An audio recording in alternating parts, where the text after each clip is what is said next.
ওই কৃষ্ণের সমান ওজন করে আমাকে দান দিতে পারবে?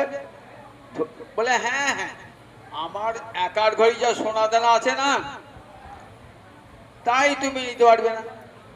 সত্রাজিৎ মণি ছিল, প্রতিদিন অষ্টভার করে সোনা প্রসব করতো। বুঝুন কত হবে? ও বাবা সত্রাজিৎ, প্রচুর সোনা নাও তুই। যদি বেশি দিই ক্ষতি কি নারদ? কৃষ্ণের চাইতে কৃষ্ণ কত ভারী হবে? 50 কেজি 60 কেজি, তার ভিতরে হবে না কি 70 কেজি? আমি তার চেয়ে তোমাকে সোনা দাঁড়াবো, আমি বেশি চাই না, ও সমান ভারী হবে।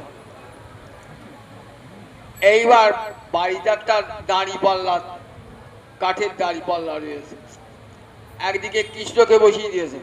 কৃষ্ণ বাট খাড়া বসে আছে, মাটিতে ঠিক আছে, এবং অপরদিকে দণ্ডে একবারে চুর করে সত্যমা দিয়েছে, অলঙ্কার দিয়েছে। কিছুতেই নামছে না, কিছুতেই নাম উঁচু হয়েই আছে, কৃষ্ণের সমান হচ্ছে না। বাবা, তাহলে কৃষ্ণ কত ভারী!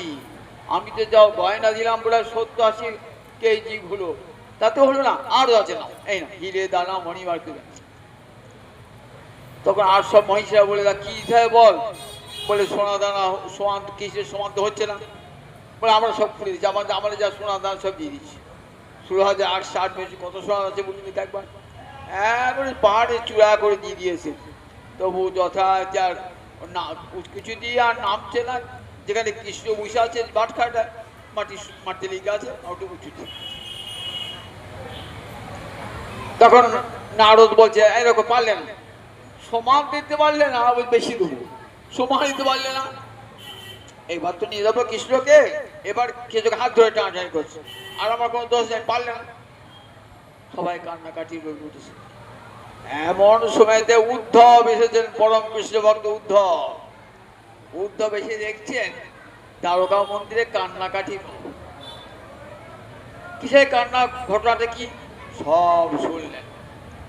বলে ঠিক আছে, শাস্ত্রে পড়েছি কৃষ্ণের চেয়ে কৃষ্ণের নাম বড়, আজ পরীক্ষা করে দেখবো বড় কিনা। সোনা দানা পৃথিবীর কোন সম্পদই, এই কোটি কোটি ব্রহ্মাণ্ডের সব সম্পদ দিলেও কৃষ্ণের সমান হবে না।